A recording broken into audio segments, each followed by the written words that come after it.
welcome back to our podcast. My name is Seth Gladys, and this is Doug Dry, and we work at the First Baptist Church of Wakefield. Doug, thank you for joining me today. You're welcome, Seth. It's always great to be here with you. Yeah, and we're here during a very interesting and important time of the year, Holy Week. That's right. So thanks for coming on for it. Normally we don't have much to do this week. Right. Usually for most ministers, it's really just a free week, right? It's gold news. There's the same message you get to preach every year. So Right. How hard is that? Right. It shouldn't be a challenge. But actually, on the other hand, It is a challenge. it is a full week. Yeah. Yeah, and it's a full week for a number of reasons, because of really what this week is remembering, I would say. That's right.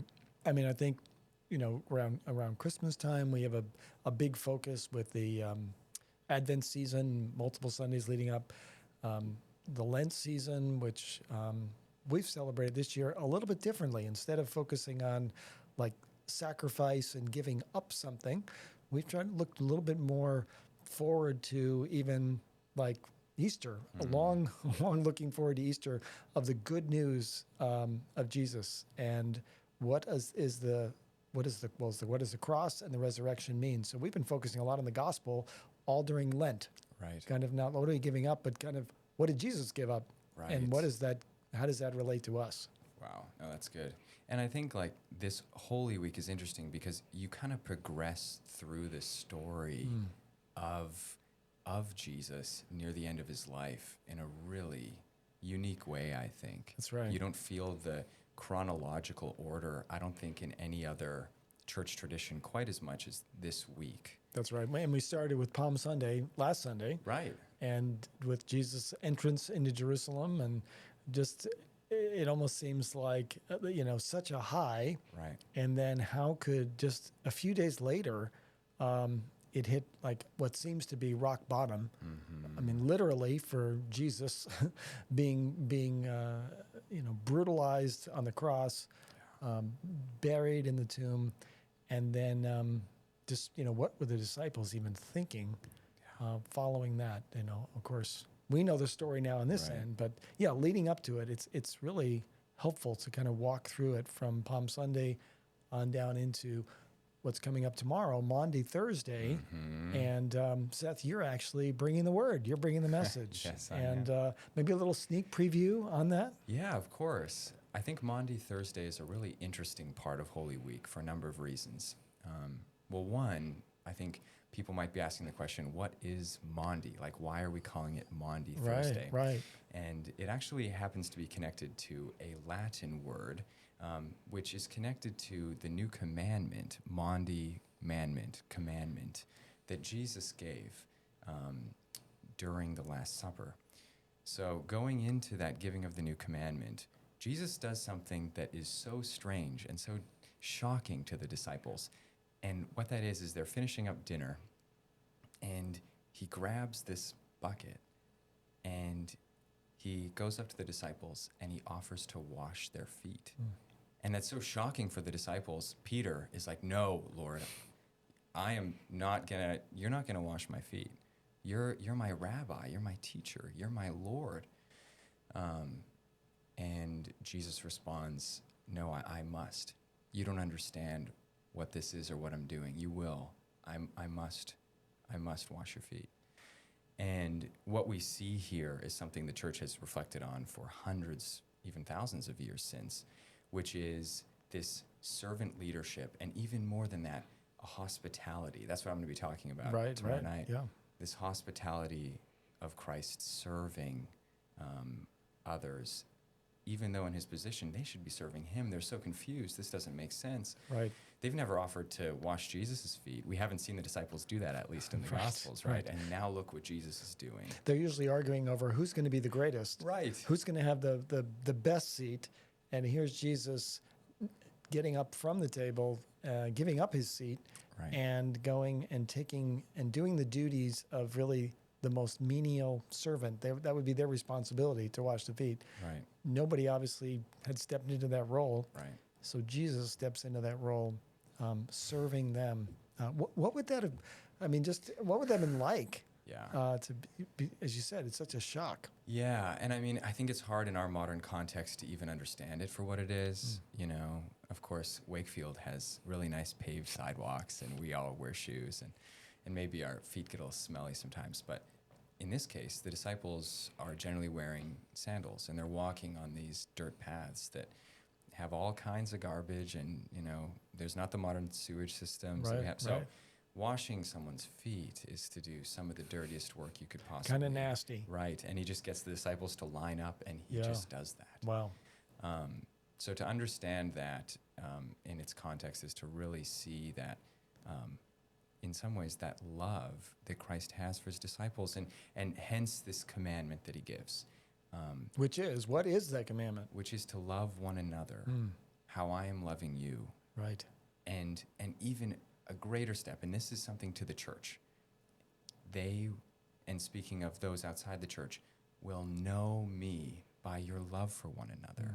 That this love can't be from just any normal human. Because we, like you said, we want to be the greatest. We don't want to duck down and serve others. But Christ is setting an example here of servant leadership, of hospitality, and of love. Right. And that is the core of the church. That's the core. If you're going to take one thing away from Christianity, that's it. Yeah. And it's sad because, sometimes we don't live up to that.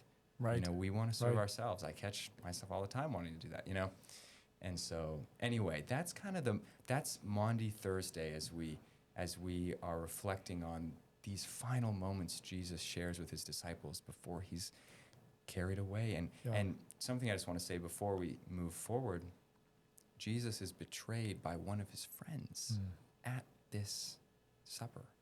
He washed Judas's feet, right, knowing what Judas was about to do. Exactly. Wow. What love is that? What radical love. Right. And so that kind of brings us into Good Friday, which is the next night. So this is a busy week, starting off with Maundy Thursday. Maybe I could pass it off to you for Good Friday. Sure. And I was thinking when you said, who could love like that? And, if we really look honestly at ourselves, it's not really a pretty picture. No. And as much as we try to want to be a positive person and sow good things in other people's lives, we just can't do it. Right. And it's funny that the longer I follow Jesus, the more I realize how far short I fall from his glory. The scripture which I learned since I was young about all have sinned and fall short of the glory of God. The older I get, the more it says, that is absolutely true. And Good Friday really represents how Jesus took our place and took our punishment and stepped in the gap to do something that we could not do. We could not save ourselves. Right.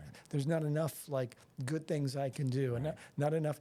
Seth just did a wonderful thing of giving chocolates away. There's not enough chocolates to give away to make up for just even today. I've fallen short to reflect God's glory, the intent that he has for his creation, the good intent, and even that we would truly love one another and love him with all our heart, soul, mind, and strength. Wow. Yeah. But Good Friday kind of confronts me with my own failure and even the separation that I have from God in of myself. Right. But then the wonder, the amazing love that Jesus would lay down his life for us, for humanity as a whole, that was really shaking their fists at him. That really is either disinterested or wants no part of him, or wants to work against him. And he says, "No, I'm laying down my life for all of you." Wow. The good, bad, and the ugly. So Good Friday is a time for me is kind of like that both and of one, just man, this sin is serious business, and then two, just the love of Jesus that is expressed on the cross. Yeah, and it makes me think. I heard a prayer recently of confession saying, "Oh Lord, how quick we are to praise, and how quick we are to yell crucify." Wow. And that it made me think of Peter, who says, "Lord, I will lay my life down for you." All right. And hours later, the opposite is happening. He has deserted his friend Jesus. He has basically removed himself and told someone he has no affiliation. Right. And Jesus is on his way to laying his life down for Peter. Right. And isn't that just all of us? That Jesus loved us to the end, even when we abandon, Right. even when we turn away. He went right to the end for us. And then it makes me ask the question, why do we call it Good Friday? Right. Shouldn't it be called Bad Friday? Right, or Black Friday. Black And Friday. How come, Black Friday is, shopping day, and Good Friday is the day of Christ on the cross. And I think it can only be Good Friday because of what happens next. What do you think about that? Well, that's a good point. Obviously if you connect it with the resurrection, it's all good. I guess you could say it's all good, but I don't know the derivation of that, but I would interpret it as, it's good because Jesus did a good work for me. It's good for me. Wow. In a sense, you could say bad for Jesus, but good for me. Wow. And, I guess there's a lot of different things. Say good in that he followed the good and perfect will of the Father, even though in the garden as he's praying and saying, if there's another way to restore and reconcile humanity, maybe that's the way we should go. But yet that prayer that says, not what I will, not my will, but your will be done. That's good. And then again, that's a great model for us too, of that absolute fidelity to the will of the Father, even if it costs us to go that way. Right. Man. Yeah, and Good Friday, for that reason, is a somber time, as is Maundy Thursday. Yeah. And that's unique. I think in the church today, at least, we try and be all excited and worshipful, and I think there's a somberness that is just unique to this time of the year. I know we've always encouraged people in different Good Friday services over the years that I've led, is just, as we're done, just leave. You can sit in quiet and leave. Don't go out into the lobby and now be like, hey, how about those Red Sox? Or, no, let's just leave it at that. And then we enter into Saturday. Yeah. We don't have Saturday? any service on Saturday. I don't know what would we call that? Confusion Saturday, or that would be good. Wow. What was going through? I mean, just the shock and awe. Yeah. I guess of just like, this just cannot be. It's got to be the longest Saturday ever. Right. Right. Your rabbi, your leader, just gets crucified. Now what? Right. Is this the end? Is all this over? And you're supposed to worship. I mean, it's the Jewish Sabbath. Right. It's a day for worship. Oh, interesting. How did they worship? I mean, there's a lot of Psalms that speak of lament and God, where are you? Which I imagine some of those were quoted and spoken, during that day. Yeah. But in the words of an old sermon, not my sermon, it's Friday or it's Saturday, but Sundays are coming. And sunrise, we have services. We have a service. And why do we have it on the sunrise? Like, what do you think's behind that?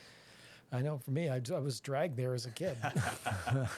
And we usually had a great breakfast afterwards. Okay. No, I think because the scripture talks about before dawn, the women went to the tomb. They went to, and who knows what they're thinking, because you have the big stone there. They were wondering who's going to roll that stone away. The tomb was sealed, but they're going there to anoint the body of Jesus.